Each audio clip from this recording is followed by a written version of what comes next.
台湾한반도 양안 관계 및 시사평론. 안녕하십니까. 2월 24일 월요일台湾한반도 양안 관계 및 시사평론입니다. 제47대 미국 대통령 도널드 트럼프가 4년 만에 백악관으로 귀환한다는 게 확실시되며 전 세계의 대미 정책은 트럼프 정책에 맞추기 위하여 상당한 심혈을 기울이고 있습니다. 정식 수교 관계가 없는 중화민국의 경우 트럼프와의 직접적인 대면은 아직까지 불가능하기에 그의 측근과의 접촉을 위한 노력도 진행하고 있습니다.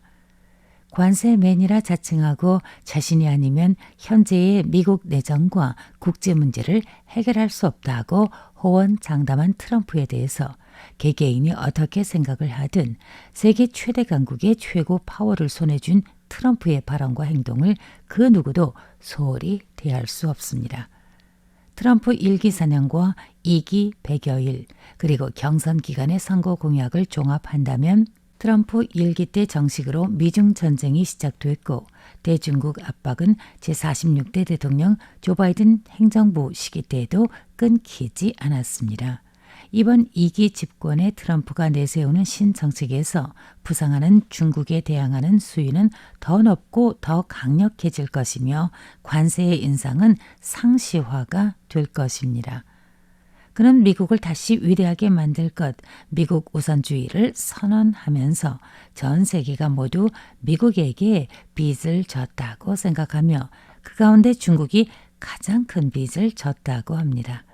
대외적으로는 증세, 대내적으로는 감세를 할 것이며 생산지를 인접국가로 이전하는 니어쇼어링이나 보조금 지원 정책 그리고 대외 결명을 지지하지 않으며 무역 적자가 상승하는 걸 수용할 수 없고 기후변화를 불신한다고 밝혔습니다. 모든 것이 전임 대통령 조 바이든과 상반적이라고 할 수 있는데 다만 45대와 46대 대통령의 한 가지 일치하는 부분은 바로 대중국 관세 인상 조치입니다. 중국 제품에 대한 미국의 301 관세 조치에서 포함되지 않는 품목이 있습니다. 바로 랩톱 즉 노트북 컴퓨터와 휴대폰, 일부 제약 원료와 화학품, 그리고 기성복, 신발, 완구, 가전 등의 민생용품입니다. 조 바이든 행정부 시기에 미국의 대중국 제품 관세 조치는 제5차 대중국 관세 인상인데 2024년 5월 14일 미국은 중국의 14종의 부류의 상품에 대해서 301 관세를 적용했습니다. 그 범위는 비록 줄어들었지만 중국에게는 타격이 더 큽니다. 철강, 알루미늄, 반도체, 전기차, 핵심 광물, 태양에너지, 리튬 전지, 한국 크레인, 의료용품 등이 포함되어 있는데 이들 제품은 중국이 근년 이래 세계 시장을 석권한 주력 제품이기 때문입니다. 당시 조 바이든 행정부가 매긴 세율은 최저 25% 이상이며 이 중 전기차 세율은 100%에 달했습니다. 대외적으로는 증세, 대내적으로는 감세를 외친 트럼프는 이를 다 실천해 나가고 있습니다. 그 목적은 생산기지, 제조업의 리쇼어링입니다. 트럼프는 그래야만 미국이 다시 위대해질 수 있다고 여기기 때문입니다. 그런데台湾은 미중 무역전 이래 중국으로부터 수입은 대폭 줄어든 반면 대미 수출이 대폭적으로 상승했습니다.台湾의 총 수출의 4분의 1을 미국에 수출을 하여서 미국은台湾의 제2대 수출 시장이 됐습니다. 게다가 2023년台湾이 니어쇼어링 방식을 통해서 대미 수출한 규모는 2018년도 대비 무려 92%나 증가했습니다. 그건台湾기업이 멕시코에서의 포석을 대폭 확대시켰기 때문이며 그래서 트럼프 2기에는台湾의 대멕시코 수출에 충격을 받을 것이고 앞으로 미국의 고관세가 적용된다면 우리에게 작지 않은 타격을 입힐 것으로 사료됩니다. 트럼프는 니어쇼어링을 가짜 디커플링이라고 판단하고 니어쇼어링을 지지하지 않는다고 발표했습니다. 트럼프는 오프쇼어링이나 니어쇼어링, 프렌드쇼어링 모두 반대하며 단지 리쇼어링, 즉 제조 공장을 미국 내에 세워야 한다고 주장을 했습니다.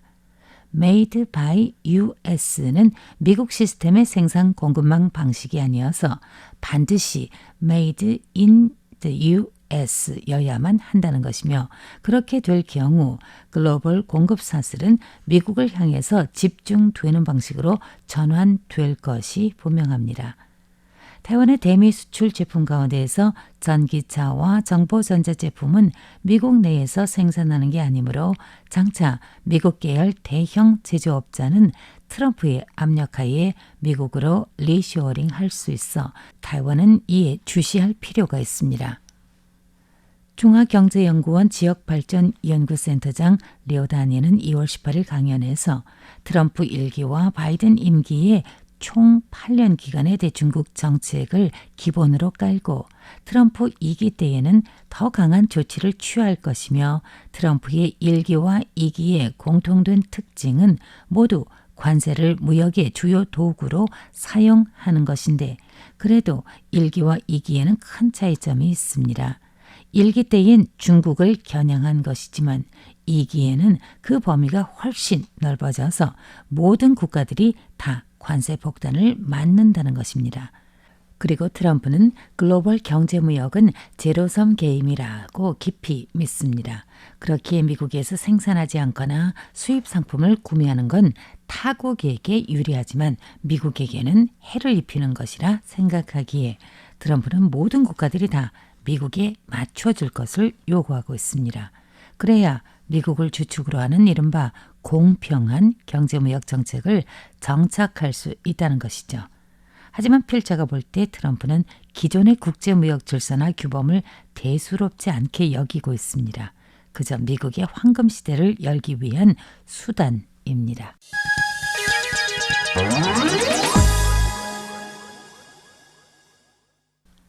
미국의 관세 폭탄에 타이완도 맞대응한다는 건 우리의 옵션은 안 됩니다. 그래서 타이완의 차별화된 특성을 미국이 이해할 수 있도록 해야만 충격을 극소화할 수 있습니다. 타이완의 대미 수출 상품은 중간 제품을 주로 하여 대미 수출의 80%를 차지합니다. 게다가 미국 산업에서 필요로 하는 제품들이라서 공급망의 상류와 하류의 협력 관계에 속합니다. 그래서 만약 미국이 타이완 제품의 관세를 높일 경우 미국에서 생산하는 단가가 재고될 것이라서 어느 쪽이든 이익이 안 되는 결과를 낳을 것입니다. 우리의 대미 수출 제품은 소비품이 아니라는 걸 미국 당국이 이해하도록 하는 게 중요합니다. 그리고 깨끗한 인터넷, 인공지능 안전 수요가 대폭 증가한 가운데 타이완은 정보통신기술 제품을 미국에 직접 무역하는데, 이 가운데 서버와 컴퓨터 부품 및 인터넷 정보통신 설비의 대미 수출이 90%나 대폭 증가하였지만, 이는 타이완이 미국의 경제안전 확보, 미중 간의 디커플링을 촉진하는 조력자의 역할임을 설득시켜야 하며, 더 나아가 우리가 핵심 분야에서 경쟁의 우세를 만들어내어야 한다고 중화경제연구원 료다닌 팀장이 타이완의 대응책에 대해서 건의했습니다. 중화경제연구원에서 예측한 2025년 경제 전망에 따르면 올해는 작년 2024년 대비 소폭 성장할 것이며 지속적으로 완만한 속도를 유지하며 회복하게 되며 글로벌 경제 성장률은 약 2.5% 안팎으로 내다봤습니다. 양적 완화 통화 정책과 대내적인 감세와 대외적인 관세 인상 조치로 미국 연준은 통화 정책에 있어 보수적으로 돌아설 것이며 인플레이션이 정상적인 궤도로 돌아올 것이라고 전망했으며, 또 미중 전쟁은 끝없이 지속되고 대타이완 조치에 있어서는 관세 인상, 군비 구매 증가, 대미국 투자 증가 등을 요구할 것입니다.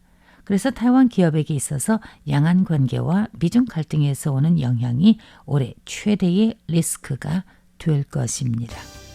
2월 24일 대화 한반도 양안관계 및 시사평론 취재 보도의 백정입니다. 감사합니다.